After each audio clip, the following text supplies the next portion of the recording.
जयपुर से 16 किलोमीटर दूर 4000 वर्ष पुरानी आदिनाथ भगवान की परम अतिशयकारी प्रतिमा लाल पत्थर से बना ये मंदिर 7 मंजिला है, लेकिन 5 मंजिल इसकी भूमिगत है, जिसकी रक्षा स्वयं यक्ष करते हैं।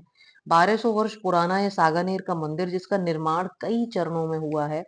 आज हम इस वीडियो में जानेंगे कैसे देशभूषण महाराज जी से प्रतिमाएं वापस रखने में कुछ विलंब हुआ, फिर क्या हुआ, क्यों शांति सागर महाराज जी मना कर रहे थे प्रतिमाएं निकालने के लिए। उस समय सागानेर में 700 जौहरी रहते थे। उन जौहरियों का नियम था कि 3 इंच से अधिक बड़ा कोई भी रत्न उनके पास आता था तो वे मूर्ति बना देते थे।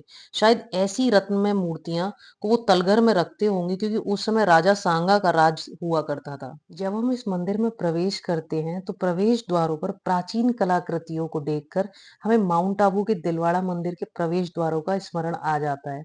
पुरानी मान्यताओं के अनुसार यह मंदिर कई चरणों में बनाया गया है। वेदी के एक तोरण द्वार में उत्कीर्ण संवत 1011 के लेख के अनुसार मंदिर के अंतिम चरण का निर्माण 10वीं शताब्दी का माना जा सकता है। मंदिर जी की सामने वाली दीवार पर भक्तांबर स्तोत्र के 48 काव्यों का चित्र सहित वर्णन किया गया है, जो कि संपूर्ण भारतवर्ष में पत्थर पर भक्तांबर स्तोत्र वर्णन का प्रथम प्रयोग ही है। जैसा कि हम सभी जानते हैं कि भक्तांबर स्तोत्र का ध्यान करने से जीवन के सभी कष्टों से मुक्ति मिलती है। आप लोग कभी ध्यान देना, इस मंदिर में प्रवेश के लिए 11 सीढ़ियां हैं।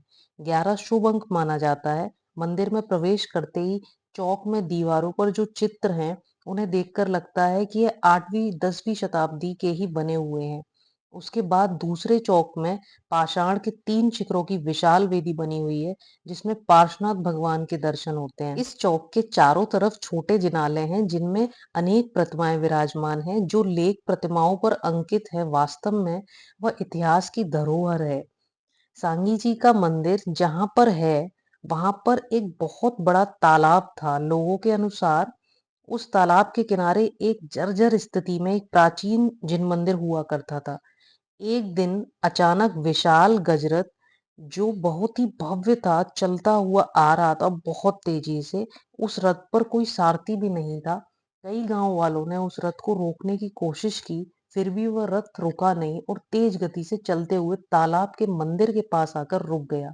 रथ को रोका हुआ देखकर सभी गांव वाले रथ के पास पहुंचे। उन्होंने देखा कि यह दिगंबर जैन प्रतिमा है। उन्होंने इस प्रतिमा को रथ से उतारकर तालाब के किनारे वाले प्राचीन मंदिर में विराजमान कर दिया, और जैसे ही प्रतिमा को रथ से उतारा, वैसे ही वो जो रथ था वो अदृश्य हो गया।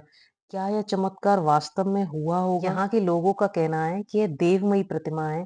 सागानेर वाले बाबा को संकट मोचन, शांतिदाता, विघ्नहर्ता आदि नामों से श्रद्धालु पुकारते हैं, और जो भी यहाँ आता है उसकी मन की मुरादें जरूर पूरी होती हैं। सागानेर का प्राचीन नाम संग्रामपुर था। पहले सागानेर के पास चंपावती, चाक्षु, आम्रगढ़ राज्य थे, जिन्हें सागानेर की समृद्धि और उन्नति से ईर्ष्या थी, जिसके कारण सभी राजाओं ने मिलकर सागानेर पर हमला कर दिया था। इन राजाओं के सैनिक जब इस मंदिर को भी नष्ट करना चाहते थे और इस मंदिर को नष्ट करने के लिए आगे बढ़े, तो वे इस मंदिर की सीमा में भी प्रवेश नहीं कर सके। बाद में राजकुमार सांगा ने सागानेर को उजड़ा देखकर फिर से सागानेर को बसाया। इस मंदिर की 2 मंजिलों पर विराजमान जिन प्रतिमाओं के तो हम दर्शन कर सकते हैं, लेकिन तलगर में जो जिनालय विराजमान है, उसके दर्शन आम लोग नहीं कर सकते, क्योंकि इसकी विशेषता है कि जिस स्थान पर यह विराजमान है, वहां बाल्यती तपस्वी दिगंबर साधु ही अपनी साधना के बल पर प्रवेश कर सकते हैं। पहली बार सन 1933 में चारित्र चक्रवर्ती आचार्य श्री शांति सागर महाराज जी को श्रद्धालुओं ने निवेदन किया, क्योंकि उनके मन में पहले से था, उनकी पूर्वजों की बातें, कि सागानेर के मंदिर की गुफा में प्रतिमाएं हैं और महाराज जी परम तपस्वी हैं। इसलिए श्रद्धालुओं ने निवेदन किया महाराज जी से, लेकिन पहली बार में तो उन्होंने मना कर दिया कि नहीं, ऐसी गुफाएं बहुत हैं और ऐसा कुछ भी नहीं है। लेकिन उसी रात्रि को शांति सागर महाराज को सपने में गुफा का रास्ता दिखा। दूसरे दिन महाराज जी ने श्रावकों से कहा कि आप लोग की भावना सही थी।